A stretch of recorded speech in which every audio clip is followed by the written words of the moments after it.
And good morning, everyone. Welcome to Indicators of a Compromise for Incident Response webinar series.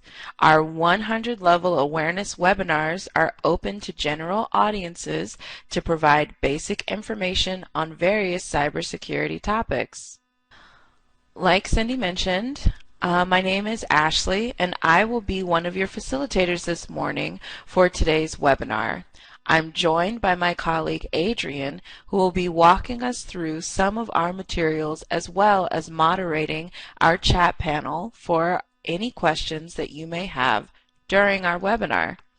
We're excited to be here to present an Introduction to Indicators of Compromise Awareness webinar. So let's get started. So this webinar covers how to use indicators of a compromise to identify the occurrence of suspicious activity, locate and remove threat activity in your systems, and prevent cyber attacks by sharing IOC data with other organizations and using IOC reports to stay on top of new threat activity which evolves day to day.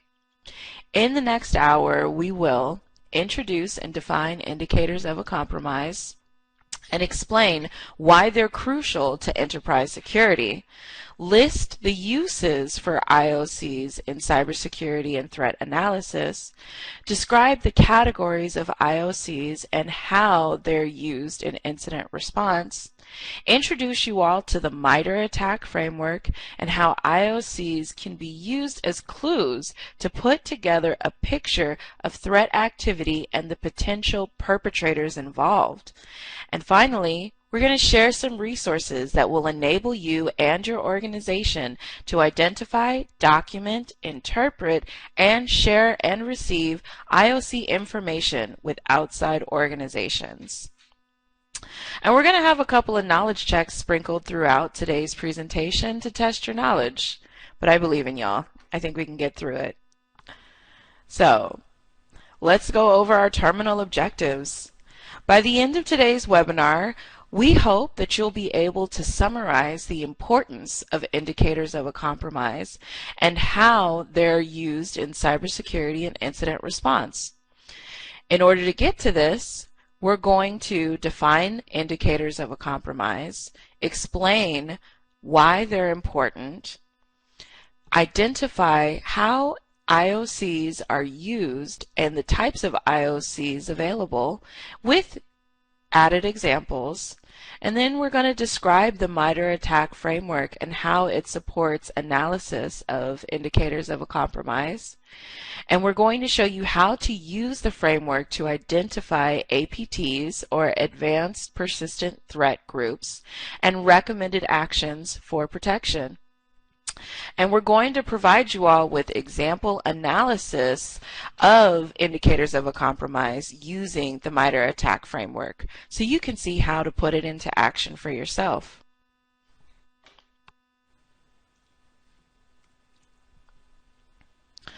So, I'm curious, can you all type in the chat pod? What are some examples or types of indicators of a compromise that you can think of? Okay, so we've got file hash, IP addresses, malicious IPs, DDoS. These are all great responses. Thank you so much. Keep them coming in. So, like we've all said and like we've all seen, right? Some types of indicators of a compromise can include IP addresses. So any possible malicious command and control IPs, domains, host and network artifacts, so evidence by attackers in the network and host level traffic, TTPs, and tools. So those are the things that we commonly think of when we think of indicators of a compromise. But let's break down the difference between an indicator of an attack and an indicator of a compromise. So during incident response, there are actually two different kinds of indicators. These indicators are indicators of an attack and indicators of a compromise. Let's take a quick moment and discuss the differences between these two. Indicators of an attack are similar to IOCs, but rather than focusing on forensic analysis of a compromise that has already taken place, indicators of an attack focus on identifying attacker activity while it's in progress. So for example, if you're witnessing strange activity such as a spike in information flowing out of your network, that is actually an indicator of an attack. IOAs are not focused on the specific tools that threat actors use to accomplish their objectives. An IOC provides specific attack information and oftentimes related details about known adversaries. But the main distinguishing fact is that you can use IOCs, or you find out what your IOCs are after an event has occurred. It's often described in the forensic world as evidence on a computer that indicates that the security of the network has been breached. Investigators usually gather this data after being informed of a suspicious incident, or on a scheduled basis, or after the discovery of unusual callouts from the network. The importance of discovering an IOC lies in the fact that you can take measures to secure your network against future attacks. So that's the main difference and characteristics of an IOC versus an IOA. So, an indicator of a compromise is basically a clue or a forensic artifact that can be used to indicate an intrusion or compromise of a host in a network. In other words, it's a clue that something went wrong and needs to be investigated. IOCs are crucial because they can reveal the TTPs, or the tactics, techniques, and procedures used, the severity of the compromise, where a mitigation should be applied, and which adversary is attempting the compromise. So that's really the main purpose of IOCs.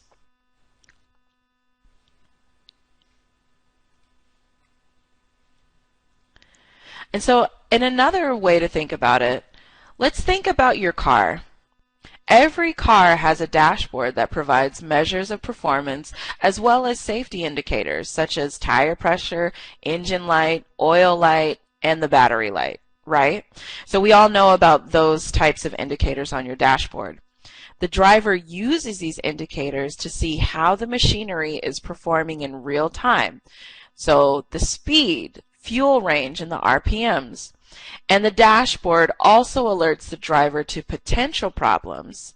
Some of them are simple, like if your fuel is low or you need an oil change possibly, while others require more detailed investigation depending on the circumstances, like if that dreaded check engine light comes on, or if your oil pressure drops suddenly, or maybe even if your car overheats.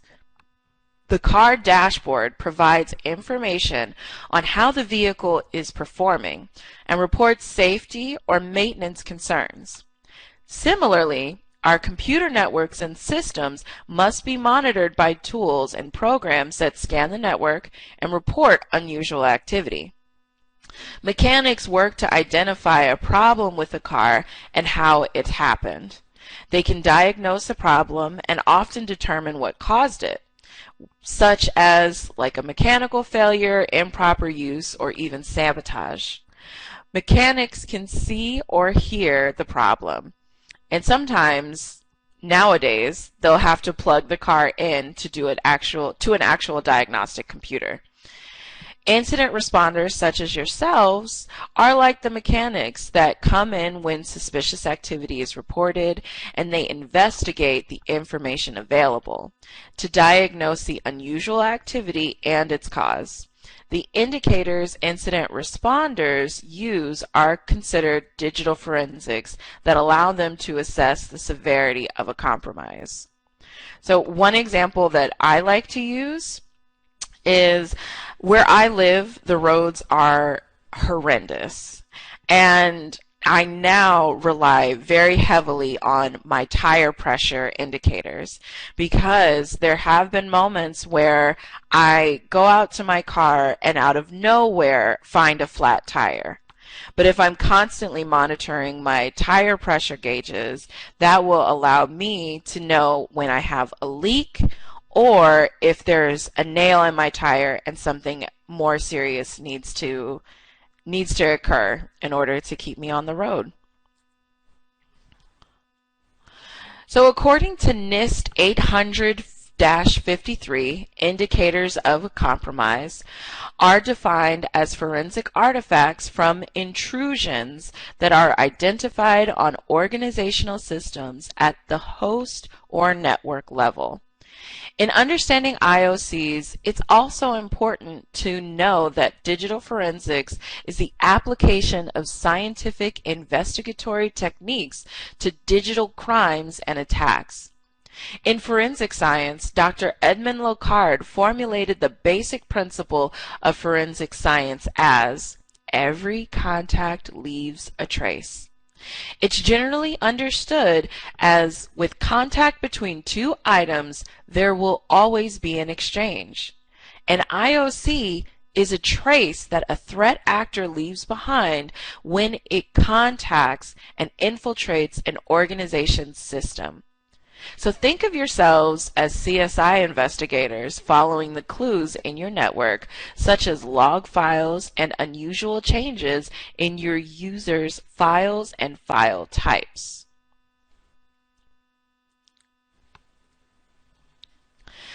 IOCs provide valuable information on systems that have been compromised.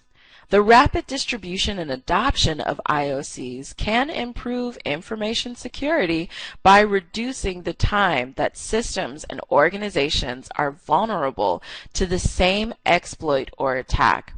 Regardless of your agency size, IOCs are useful safeguards, so remember to always be vigilant. Think of it like a new security system after a break-in. Now you know which areas of your home are vulnerable to attack. You can't always watch everything, but once you've established a baseline status for your network or your home normally, then you can determine what is considered unusual activity. IOCs are important as a key source for identification of the APT actor or group, indicating something is wrong on your network, forensic identification of crimes or attacks, understanding how a compromise occurred, and testing your system or network for vulnerabilities. So I really like the security system analogy because I experienced something similar to that happening to me when I first moved into my new home. So the first thing I did when I moved here is I bought a security system, and I thought I was being very vigilant and making sure that I had all of the sensors in place on all of the windows and the doors. But one night I actually got a notification through my alarm system saying that someone had walked into my driveway, and my camera had captured the person coming into my driveway and actually opening up my gate that leads to my backyard. And so as I was being vigilant, setting up all of these sensors and putting all of these security cameras around my property, I didn't realize that I needed to also have a lock on my gate into my backyard. So that was actually, at the time, the sensor and the camera was an indicator of an attack in progress.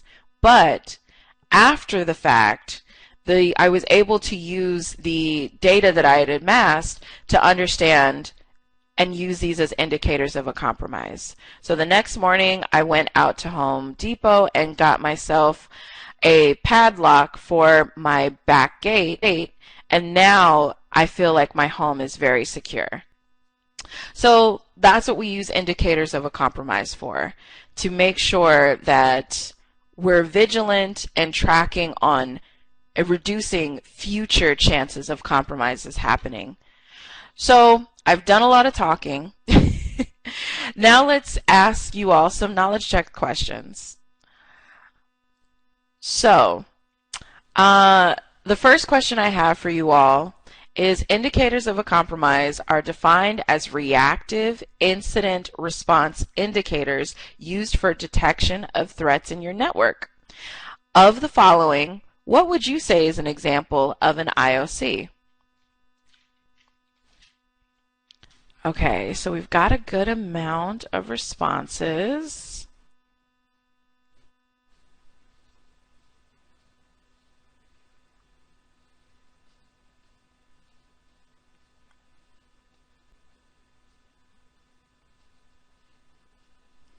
Okay. Oh, some people are still. Now make sure to select your answer of the, select from the 4 answers available. I see a lot of really good traffic in the chat, so thank you.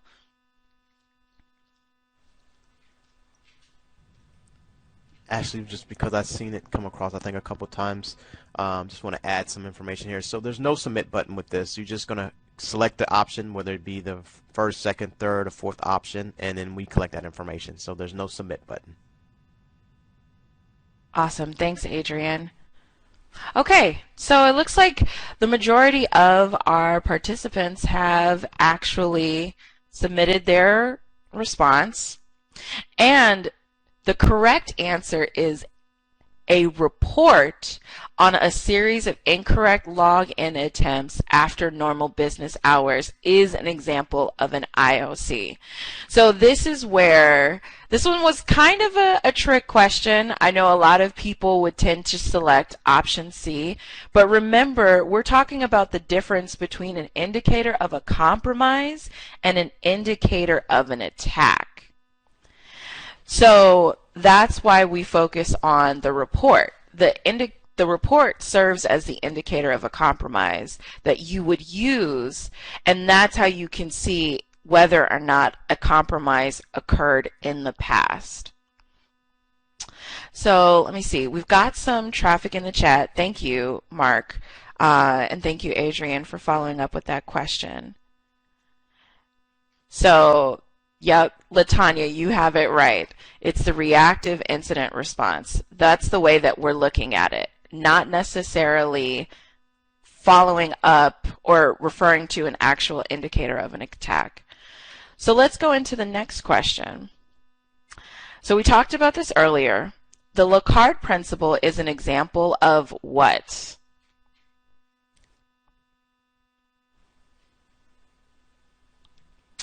Okay. It looks like the majority of y'all have chose the first answer.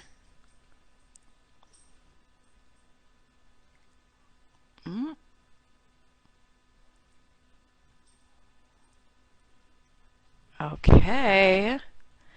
Yes. So let me broadcast the results for this one. So that is correct. For everyone who chose the first selection, yes, the Locard principle is an example of every contact leaves a trace. So it is not digital forensic science because the Locard principle is a principle applied throughout forensic science. And digital forensic science applies the Locard principle, but it is technically not an example. So thank you so much. And let's get back into the presentation.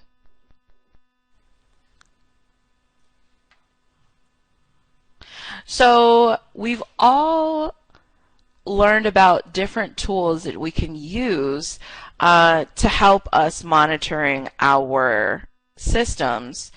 Can you select the hand raise icon? Who here has actually heard of the CISA Hunt and Incident Response Program tool, or CHIRP?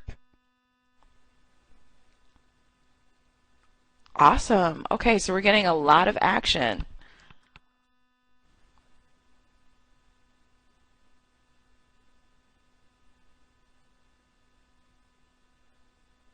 Okay, so then this won't be anything too new for most of y'all, but let's go into discussing or presenting on CHIRP, because I think it's a really helpful tool that we can all use to stay vigilant.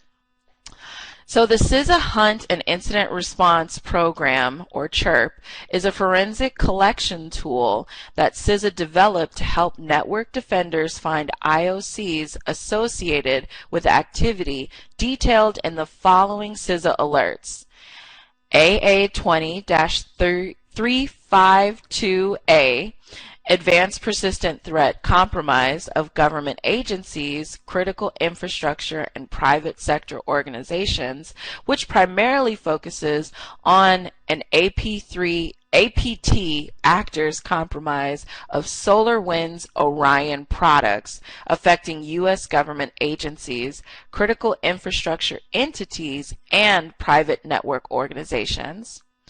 AA21-008A, detecting post-compromise threat activity in Microsoft cloud environments, which addresses APT activity within Microsoft 365 Azure environments and offers an overview of and guidance on available open source tools.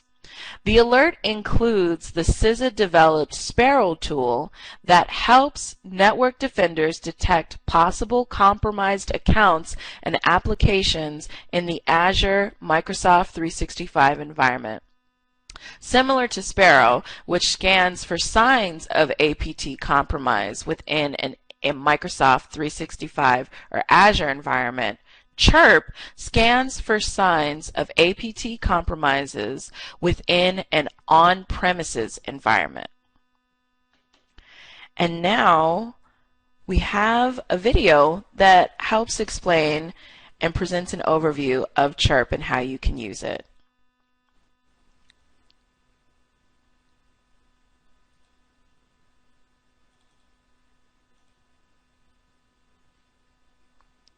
Let's see, just give us a moment for the video to load.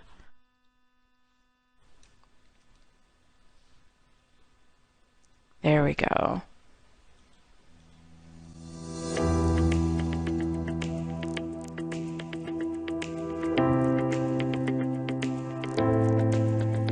CHIRP stands for the CISA Hunt and Incident Response Program. CISA created CHIRP as a means of rapidly assessing the scope of a compromise within your network, or to aid in the investigation related to a specific threat. CHIRP will help you to identify whether a system or systems have known indicators of compromise, known as IOCs, or tactics, techniques, or procedures known as TTPs, or advanced persistent threats, or APTs. Currently, CHIRP comes packaged with indicators for the activity related to the APT compromise detailed in CISA's Activity Alert AA20-352A. CISA recommends running CHIRP on SolarWinds Orion systems or systems believed to be involved in any suspected lateral movement as a result of the aforementioned APT compromise. CHIRP is a program that uses plugins to scan a system for indicators of compromise and tactics, techniques, or procedures of advanced persistent threats. Currently, CHIRP only scans Windows event logs, registry, and network information. It can also run Yara rules against the system for a more detailed scan.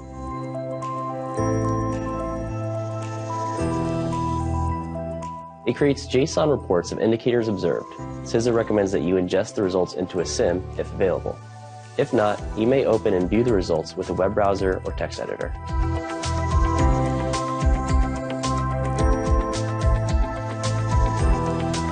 Antivirus vendors have begun to roll out detections for the SolarWinds post-compromise activity. However, those products may not detect historical signs of compromise. Chirp can provide a complementary benefit to antivirus when run. Chirp can be run once, on a set schedule, or as new IOC packages are provided. Currently, Chirp does not provide a mechanism to run repeatedly in its native format.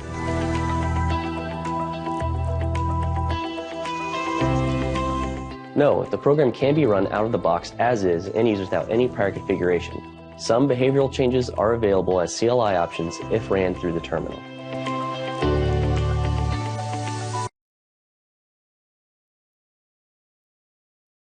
Chirp will complete its scans of a system in approximately 1 to 2 hours.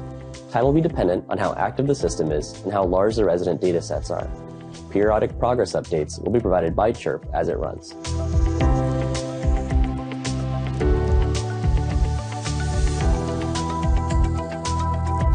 Technical issues or questions should be raised as an issue on the CISA.gov GitHub page. We appreciate feedback on your experience with the tool, and your input and bug reports help us improve. CISA plans on updating Chirp, utilizing it for future threats, making your community feedback an important part of its growth. CISA plans to utilize Chirp for new threats as they arise.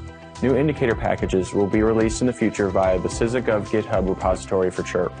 We will provide new guidance on ideal systems to run Chirp on with each indicator release. New indicators can be created and added separate of CISA releases. Instructions are provided in the README file that comes with Chirp and located on the GitHub Chirp repository. We encourage any Chirp user to submit their IRC packages to our GitHub.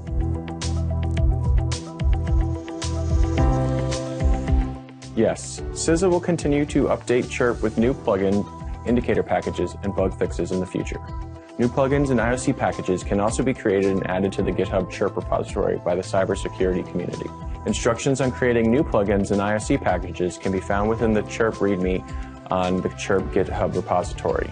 We encourage any and all adopters of Chirp to contribute their plugin creations and IOC packages, and this will enhance all adopters' ability to respond to threats targeting their network.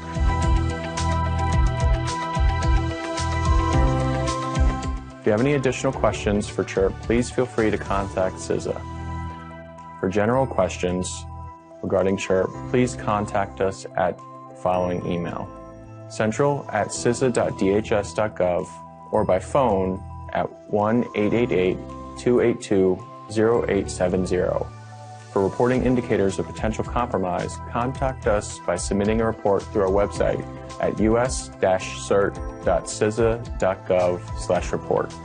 For all technical issues or support for Chirp, please submit those via GitHub Chirp repository. To get Chirp, 3 options are available to you.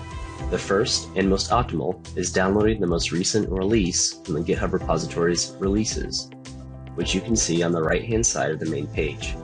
This will give you a zip file with the compiled version of Chirp. Alternately, you can use the git clone command to grab the source code directly from the repository, or use the download button on the GitHub repository's main page. If you download from the releases, you will have a zip file much like this one.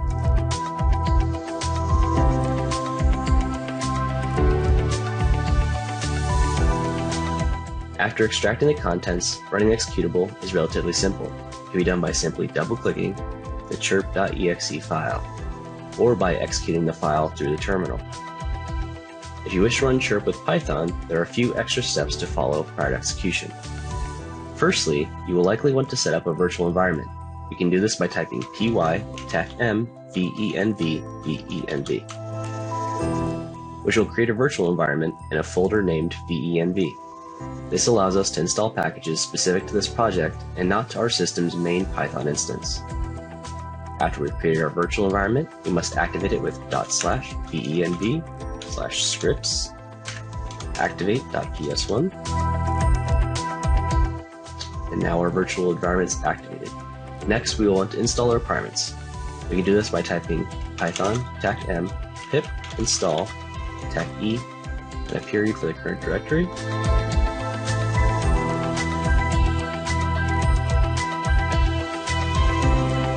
After the requirements have been installed, we are ready to run with python chirp.py. After chirp is completed, an output directory will be generated with JSON outputs, which can be ingested in a SIM or viewed through a web browser or text editor.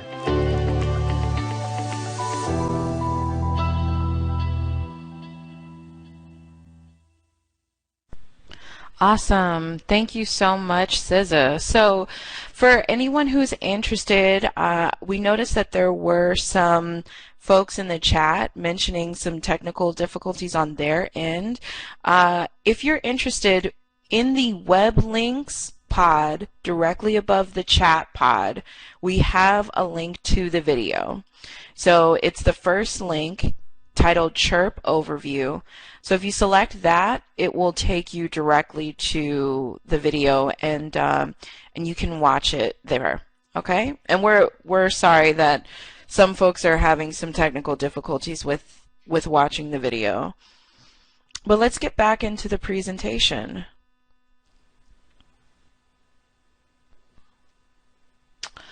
All right, so before we cover the MITRE ATT&CK framework and how it supports incident response, it's important to understand what is an APT, or Advanced Persistent Threat.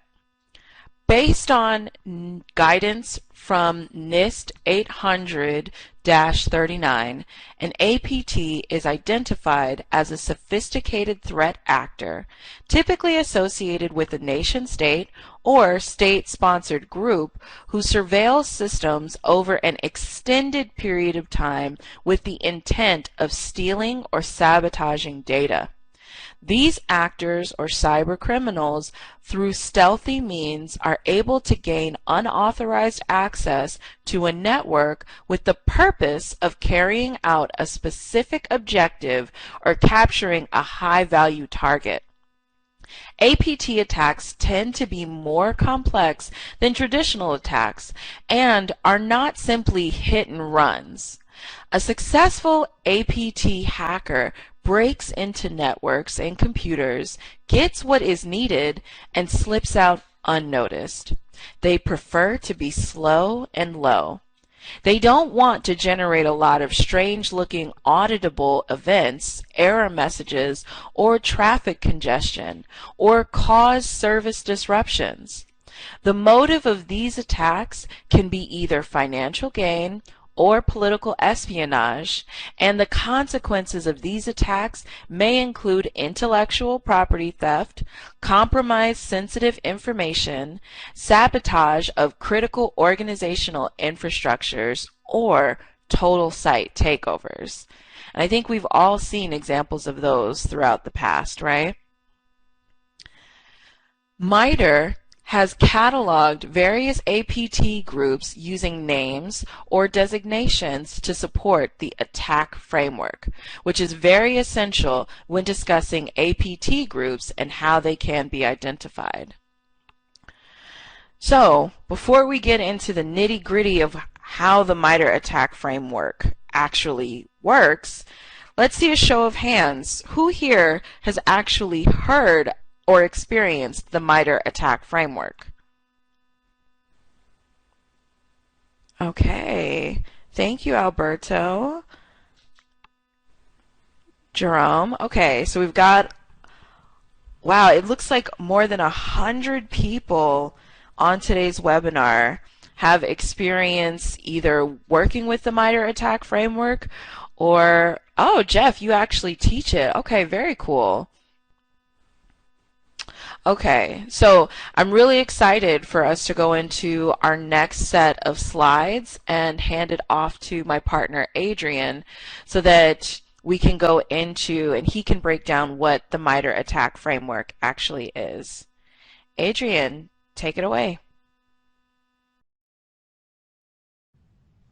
Thank you, and good morning to everyone. All right, so as Ashley mentioned, now we're going to kind of get into the content of the course where we talk about the MITRE ATT&CK framework. So we'll provide a brief overview and highlight some of the matrices, and we'll talk about some APT groups as we go on and why the attack framework is important in trying to map out some of that information. So, and now some background in regards to the framework for those individuals who may not be familiar with it. The MITRE ATT&CK framework is a framework for describing the different ways that attackers have been able to both target and attack their victims. It's basically a living framework that is regularly updated and is a compilation of real-world attacks. It consists of adversarial techniques that can be correlated to TTPs, or what's called tactics, techniques, and procedures employed by APT groups. Along with that, a collection of multiple IOCs can help to identify which perpetrators may be involved. Now, when we're talking about IOCs, TTPs, and APTs, you can tell there's a lot of acronyms with this as you work as a cyber professional, or even when you're dealing with in the government. But IOCs correlate the techniques to the framework, or within the framework, which are then mapped back to the known APTs based upon the capabilities employed. And so that's why all this comes together, and it's all correlated in many cases. Now, to strengthen security, organizations can use these techniques to simulate the threat actor and identify vulnerabilities in their network. And then based on IOC findings, defenders can create and apply signatures to the intrusion detection systems, or IDS, or intrusion prevention system, IPS, to identify or prevent future threat activity. And so this was the case of when we're dealing with the CHIRP tool.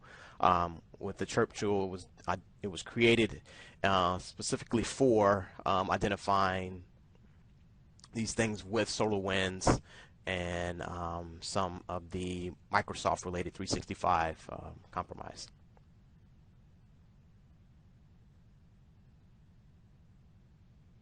Now on your screen now, it's an example of the attack matrix for enterprise. I know it may be difficult to read, so what we have provided for you in the web links file, our web links, our files pod, there's a, in the web links pod, there's a MITRE attack matrix for enterprise link. Along with that, there's a document available from download from the US CERT, which provides guidance on this matrix and how it can be utilized for examining TTPs.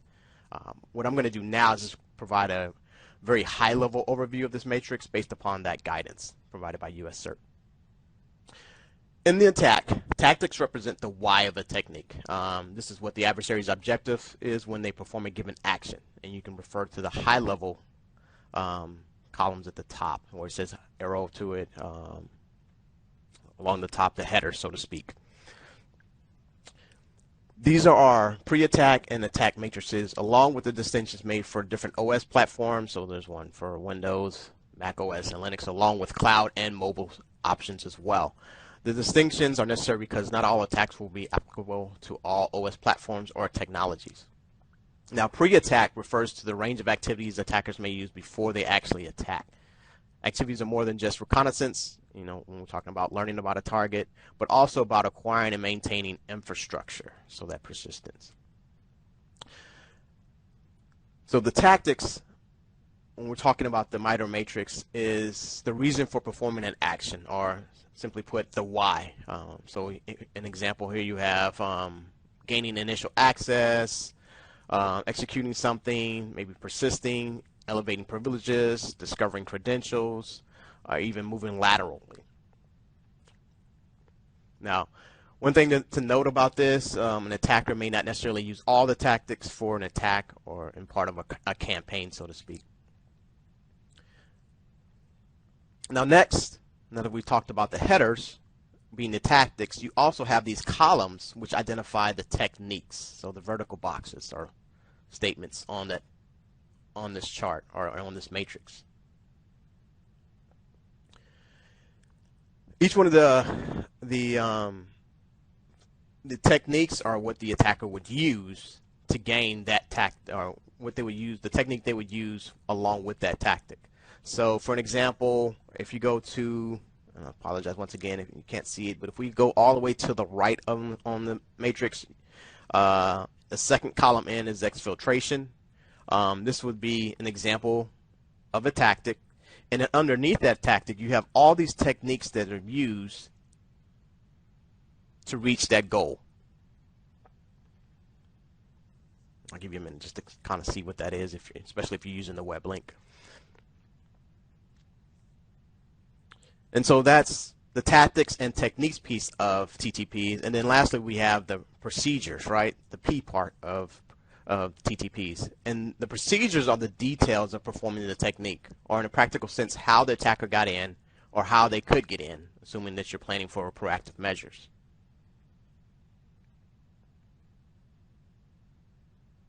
Now you're probably also saying, why is this all important to me? Well, as defenders of the network, this all comes together, and these are things that you can use once again to identify things or events, possibly incidents, happening on your network.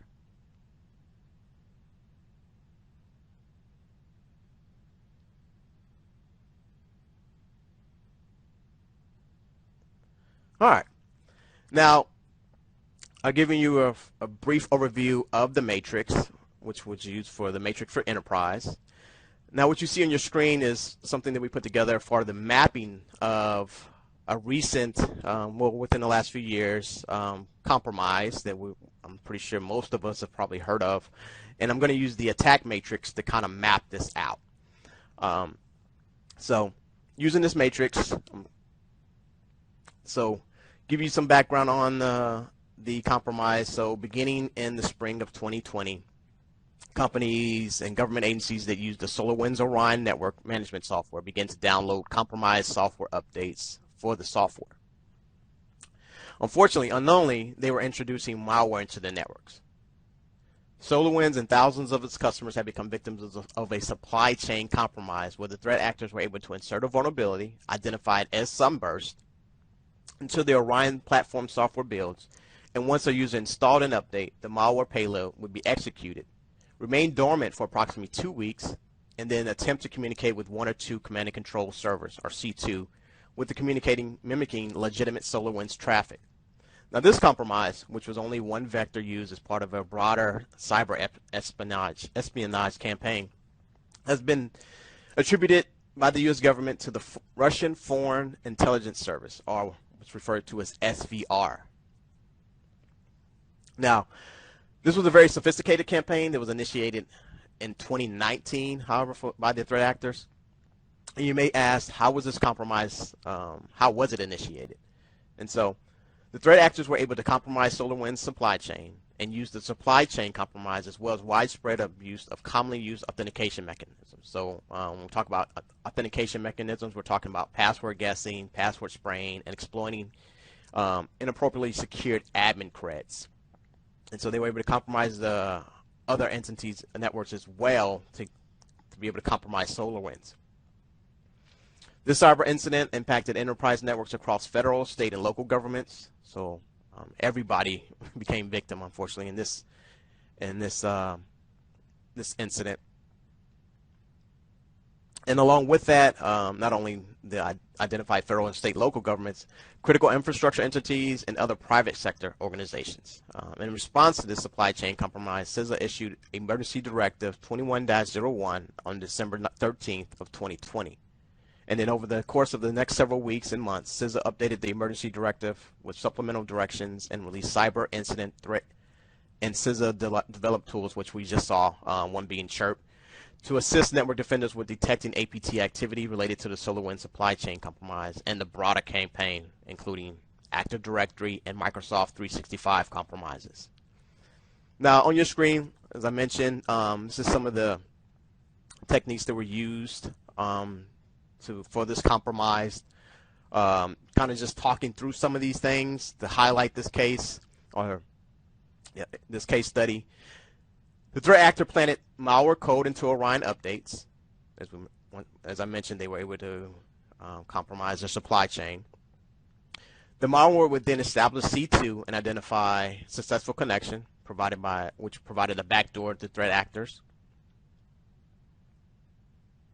And one thing that was, many of you probably saying, okay, so they should have seen this traffic. It should have been some type of indicator. Well, this was very sophisticated. What they were able to do, the malware traffic appeared like normal SolarWinds traffic, so they hid their activity among legitimate user traffic. So it looked like it was regular traffic. Now, this was considered to be a sophisticated defense evasion skill because like I just mentioned, they were able to hide their C2 communication, and they were able to establish difficult to detect persistence mechanisms, one of them being through API. Some of the other things that were associated with this compromise included their C2 infrastructure was hosted on Amazon, Microsoft, and GoDaddy from US-based IP addresses.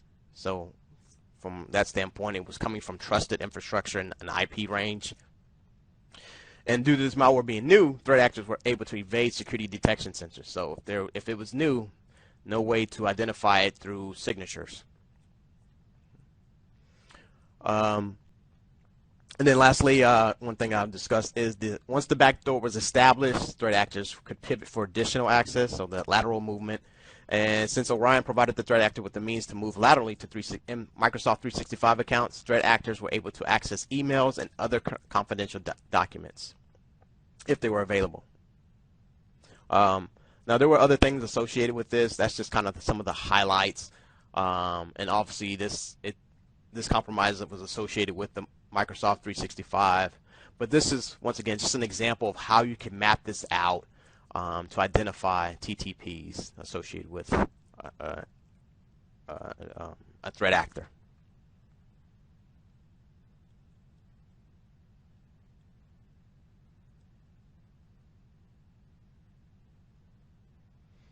Now, speaking about APTs, the following section we're going to provide case studies of MITRE ATT&CK identified APT groups, and the groups are mapped to their documented activity throughout the framework and range from state actors to criminal groups focused on any particular targets. Along with that, the tools and techniques link pieces of code, malware files to known attack groups and groups that use that product. And so we'll kind of take a look at that in a high level for each one of the groups you see on your screen.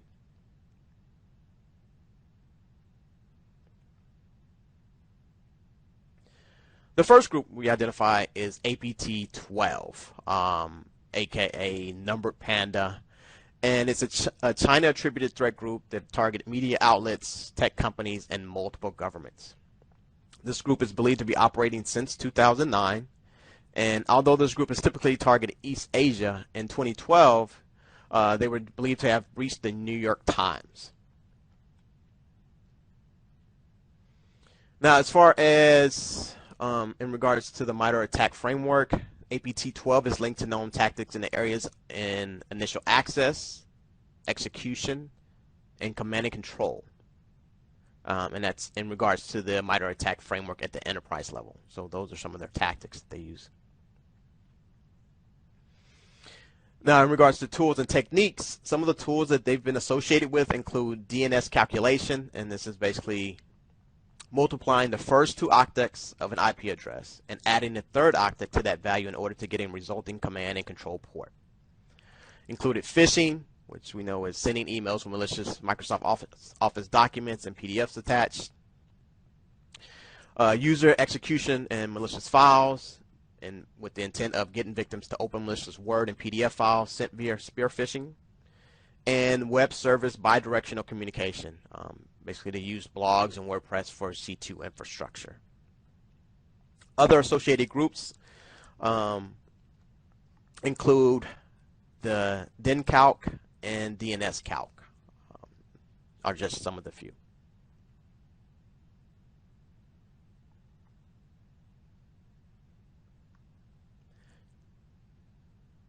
All right, the next group I'll talk about is APT-33, and APT-33, also known as Elfin, is an Iranian suspected threat group that targeted organizations across multiple industries in the U.S., Saudi Arabia, and South Korea, with a particular interest in the aviation and energy sectors.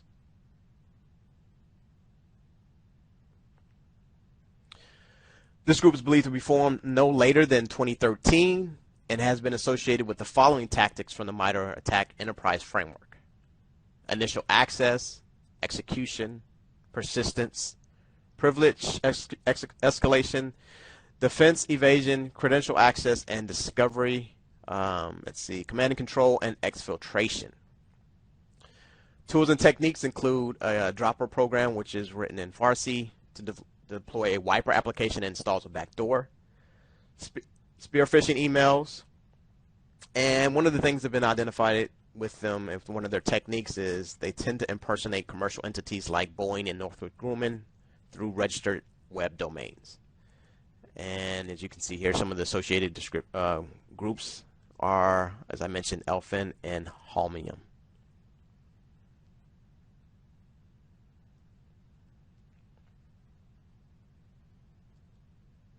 And the last group that I'll talk about is APT-28, also known as Fancy Bear, is a Russian-attributed threat group that targets the Hillary Clinton campaign, the Democratic National Committee, and the Democratic Congressional Campaign Committee in 2016 to interfere with the U.S. presidential election. This group is believed to be operating since 2004 and has been known to use all the tactics of the MITRE ATT&CK framework at the enterprise level. Some of the tools and techniques that they've been associated with include spear phishing emails with zero-day vulnerabilities. They've been known to periodically wipe log events and reset timestamps to avoid forensics analysis of their hacks. And they've also, one of their techniques is they've been updating their malware since 2007. So it looks like they try to stay up to date. Some of the associated groups that I call are, let's see, Pawn Storm, Group 74, Swallowtail, and Czar Team are just a few.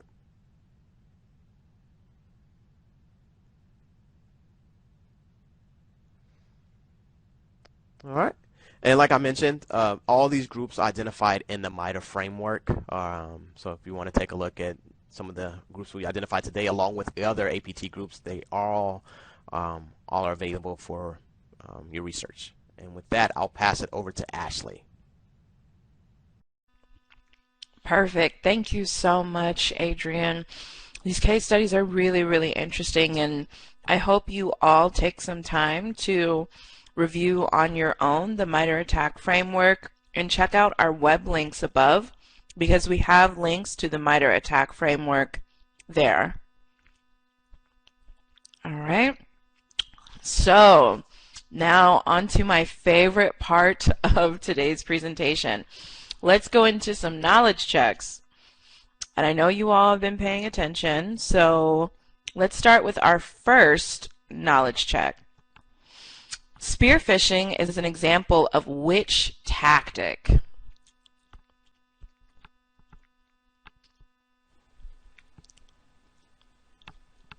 Yep, I want the results to be shown so that everyone can see how we're choosing.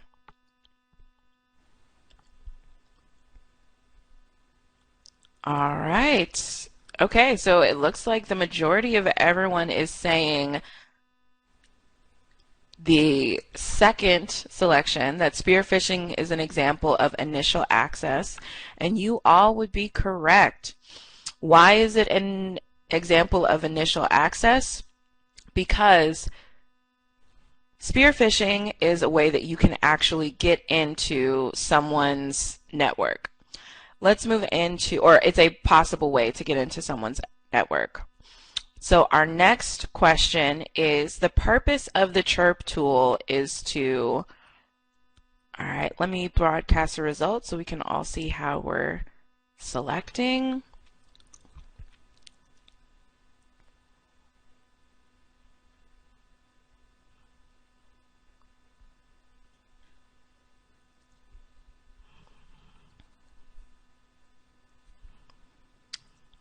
Okay. All right, so the correct answer is the first selection. So the purpose of the CHIRP tool is to scan for signs of APT compromises within an on-premises environment. So that's important to distinguish, because a lot of times we think that the CHIRP tool scans for any and all types of APT compromises. But specifically, CHIRP, unlike other scanning tools, scans for APT compromises within an on-premises environment. And it's similar to SolarWinds, but slightly different. And the CHIRP is related to SolarWinds related alerts in on-premises environments. So that's like the key distinction that we want to make sure everyone walks away understanding. And next, let's move into our final knowledge check question. So you can use the MITRE ATT&CK framework to do one of four things. What do you think you can use the MITRE ATT&CK framework for?